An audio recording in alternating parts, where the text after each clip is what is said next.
Let me begin this morning by asking you a question and hoping that you will take this question seriously and think about it as far as your life is concerned, what the answer might be.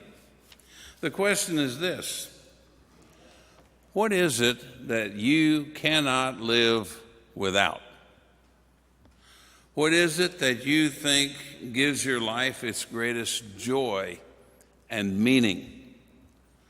What is it that if you lost it or you didn't have it, you might feel like you just couldn't go on living, or at least you might feel like you could never be happy again? So what is it that you cannot live without and wouldn't want to live without? Is it your family? Is it your health? Your money? Your material things? Your job? Sex? Food? Pleasure? Youth? Whatever answer came into your mind that you gave to that question as far as your life is concerned, if it was anything other than God, the one eternal God, then you're guilty of idolatry, of breaking the first two of the Ten Commandments. Last Sunday, Clay began a new series of sermons based upon Timothy Keller's book, Counterfeit Gods. And according to Keller, a counterfeit god or a false god or an idol, whatever you want to call it, is anything that is so central and essential to your life that should you lose it, you would feel like life was hardly worth living. An idol has such a controlling position in your heart that you can spend most of your passion and your energy, your emotion, your financial resources on it without giving it a second thought. You do it all the time. It could be family or children. It could be career or money-making or achievement or critical acclaim or saving face or social standing. It might be a romantic relationship that you think you cannot live without, or peer approval, or some skill or competence that you have, or secure and comfortable circumstances. It might be your beauty or your brains, or some great political or social cause, your morality and virtue, or even success in the Christian ministry. Yes, even ministers have to be aware of false gods. But all of these things are false gods or idols. Even when you find the meaning in your life as trying to fix somebody else's life whom you love, they may call that codependence, but it's still idolatry. And an idol is whatever you look at and say in your heart of hearts that if I have that, then I'll feel significant and secure in this world. And if you don't have it, or if you lose it, you would feel like life is hardly worth living.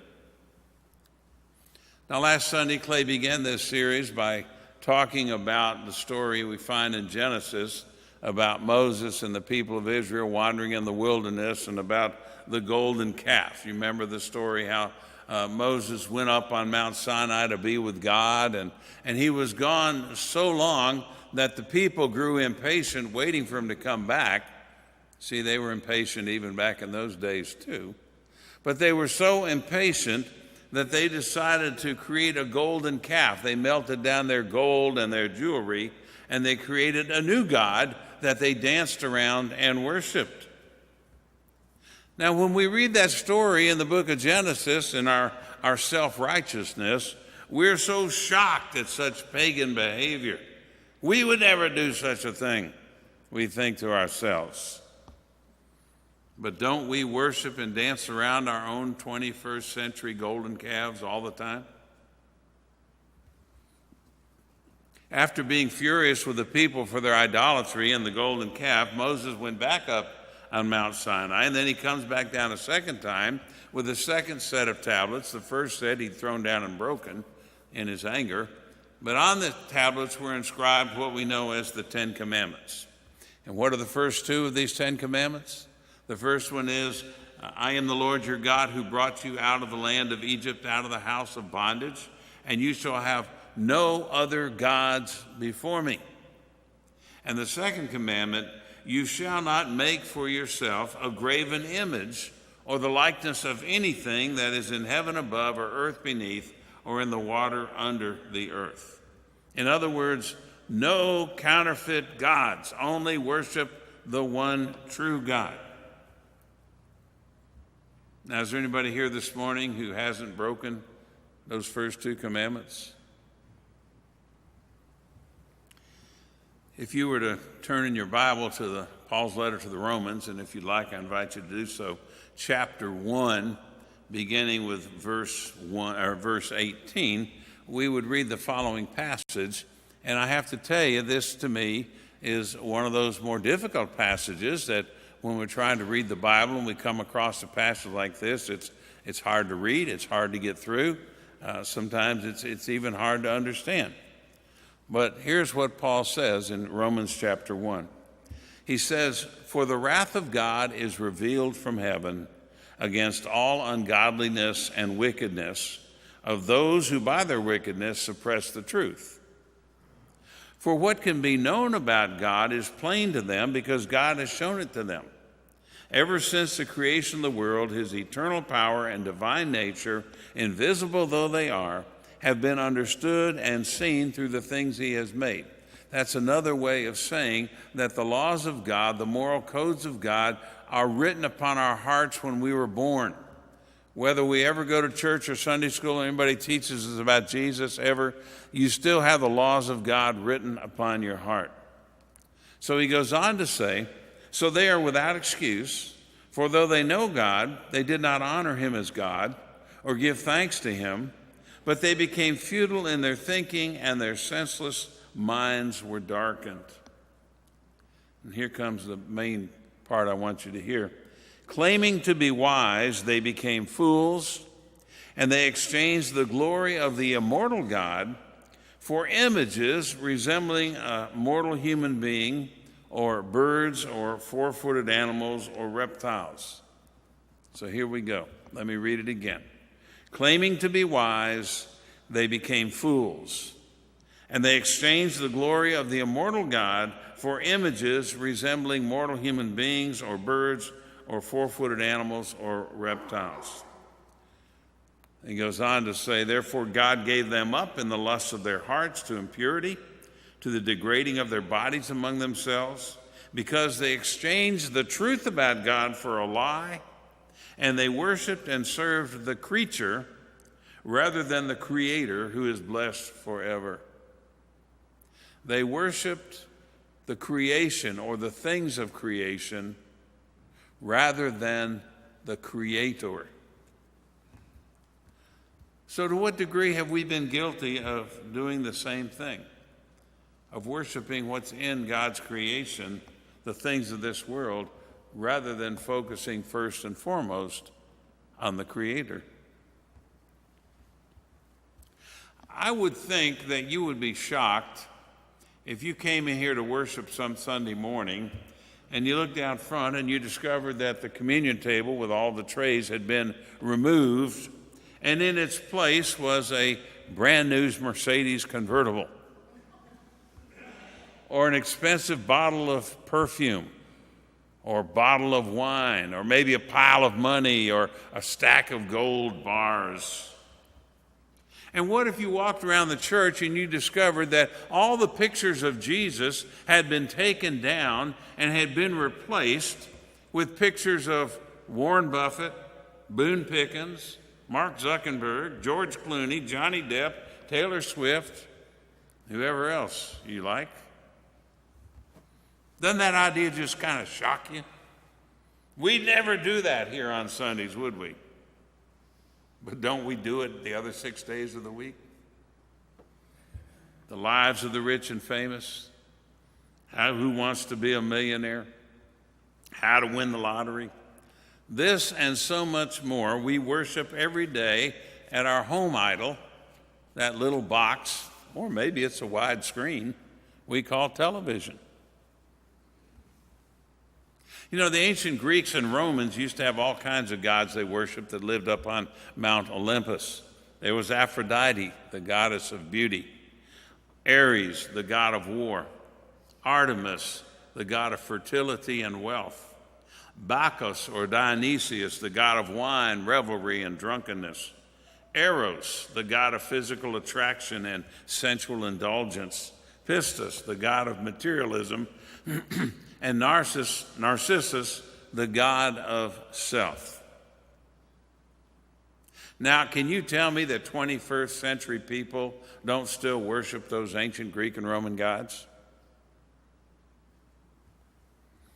As Keller says in his book, we may not physically kneel before the statue of Aphrodite, but many young women today are driven into depression and eating disorders by an obsessive concern over their body image. We may not actually burn incense to Artemis, but when money and career are raised to cosmic proportions, we perform a kind of child sacrifice, neglecting family and community to achieve a higher place in business and gain more wealth and prestige. So as Keller is pointing out in the main theme of this book, to replace the one true God with any of these counterfeit gods or idols is only going to leave your life empty at best in the long run. Now, there's something every religion of the world points out, and that has to do with how people try to find meaning and purpose and value and joy and peace and so forth in life. And every religion of the world describes in their own way how human beings will go through 4 basic stages in life in order to find this meaning and purpose and security and so forth. And we sometimes go forward through different stages and back. Sometimes we're in more than one stage at a time. But the first stage begins from the time we're a baby, even in the womb, but especially after we're born. And that first stage is called pleasure. From the time we're born, we want things that feel good, sound good, taste good, dry diapers, be fed, be comfortable. We want to enjoy pleasure. But the point is that even though we had all the pleasures the world has to offer, it still wouldn't be enough to satisfy us with life's meaning. So then we move on to the second stage that all religions describe, and that is the stage of worldly success, or what we would call wealth, fame, and fortune, having a career, making a living, building up a portfolio, etc. Or we move on even to the third stage, which is compassion or service to others. Certainly we're getting into a better stage now, but still that would not satisfy us. We had 3 members of our church in the 9:30 service who had just come back from North Carolina, where they'd been there for 2 weeks helping the flood victims clean out their homes and try and restore. And as much as they give themselves to this kind of mission work, they said when you go there, it just makes you realize how bad it is. It's so bad beyond what you can imagine for these people. You and I have moved on in our lives, enjoying life again, and they're still living in homes full of mold and soggy rugs and floors that are falling through and so forth. But the point is that even if mission is our goal in life, we're never going to be satisfied and find perfect joy, because there's always going to be problems and suffering in this world. So none of those first 3 stages will satisfy us perfectly. And so we move to the highest stage, the 4th stage, which I can only describe as knowing God or becoming one with God. And it's only that stage that can bring you the satisfaction our hearts long for. Think about it a minute. Everything else in life that we chase after is only temporary. It's only our personal relationship with God, our experience of God, knowing God, that will continue on after this physical material life comes to an end. And this is what eternal life is all about, or what we call heaven, or what others call nirvana, or moksha, or liberation. It's longing for perfect joy, perfect peace, perfect love, perfect life. No more tears, no more sorrows, no more disappointments, no more suffering. Isn't this why Jesus said, do not store up for yourself treasures on earth where thieves break in and steal and moth and rust consume, but lay up for yourself treasures in heaven where moth and rust cannot consume and thieves do not break in and steal? Isn't that what Jesus was trying to tell us with that teaching? Probably the greatest idol that we worship or counterfeit God, and I think we all would think this and probably pledge that we're guilty to some degree, but the greatest false idol is money and the things that money can buy. But the problem with money is that if you had all the money that there was, you still wouldn't be satisfied, because as one wealthy man said, to be rich means wanting just a little bit more. It's like drinking salt water. It doesn't quench your thirst. It only makes you thirstier. Timothy Keller shares some examples of this in his book. One of those was about a woman he said he knew who had gone through some times of poverty in her life as a child as she was growing up. So as an adult, she was very eager for financial security, so eager that she passed over many good prospective relationships in order to marry a very wealthy man that she didn't really love. And this led to an early divorce and then all kinds of economic struggles, the things that she had feared so very much. Recently, I had the experience of talking to a very wealthy man who has been in a loveless relationship for many years. He's very unhappy. But he said he didn't want to get a divorce because that would mean dividing up their property, their possessions, their money, and that would mean having to sell off investments, being forced to sell off investments at a loss rather than the profit he hoped for. And although he had plenty of money not to worry about, I said to him, "You mean you're going to let money come before your own personal happiness?" And his head went down and he kind of looked down and he said, "Yes." And all I could think of was the story in the Bible where the rich young ruler came to Jesus and said, "What must I do to inherit eternal life? What must I do to experience salvation?" When Jesus told him, he lowered his head and went away sorrowfully because he loved his wealth and his possessions more than he really wanted salvation. To me, that's rather sad. But as I was preparing for this message and I thought about all the counterfeit gods that we worship in the world, and as much as I thought money and materialism was probably the greatest one of all, it dawned on me that there's one other idol that we worship that's even greater than money, and that is self. All the other counterfeit gods come to us as a result of this one, self. The worship of self is called narcissism, and our secular materialistic culture today has become so narcissistic that in 2013, narcissism was taken out of the Diagnostic and Systems Manual for Psychologists because it was no longer an exception. Everybody was narcissistic. But many psychologists were not really happy with that decision the committee made, and rightly so, because there's a big difference between being narcissistic and suffering from narcissistic personality disorder. But narcissism describes so many people today. You know them. Maybe we're one of them. I don't know. But they want all the conversations to be about them. They think other people are inferior. They feel a sense of entitlement. They think all the rules and even the laws are for everybody else, but not for them. If you don't believe that one, just drive on the streets of Nashville and watch the way a lot of people behave.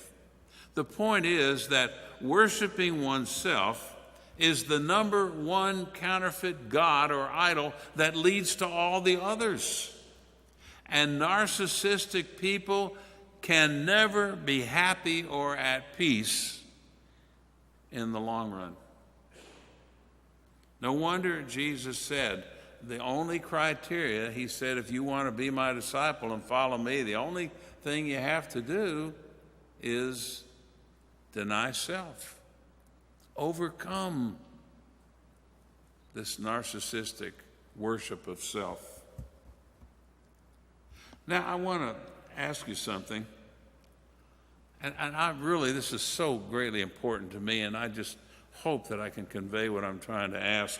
But why is it that people do not realize that the more secular and materialistic and idolatrous our culture becomes, the more we worship these counterfeit gods instead of the one true God, the more unhappy we are?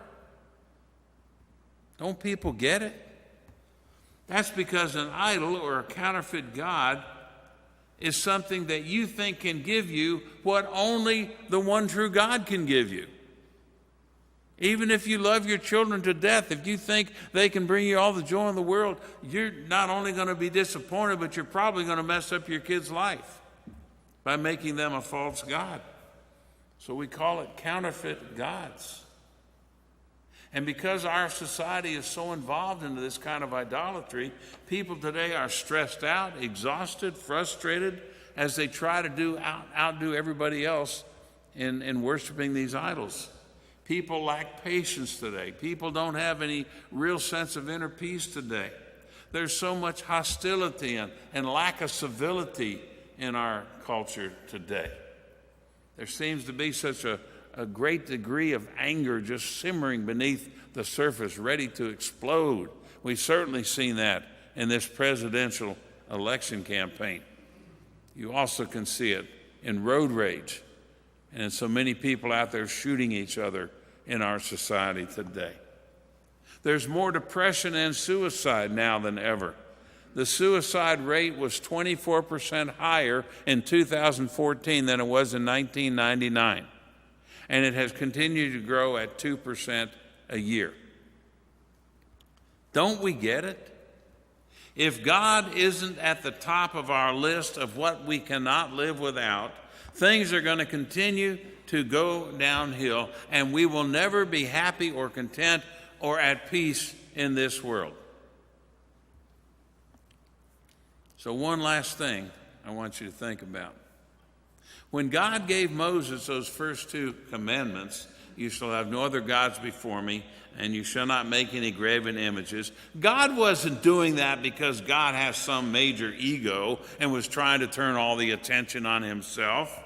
But God gave us those commandments for our benefit, for our sake, for our joy, for our peace of mind, for our meaning and purpose in life, for our ability to know and experience real love. Not just the superficial emotions that so many people confuse with real love. But we will not find or experience these things as long as we think we can find them in any other way or in any other person than through our relationship with God.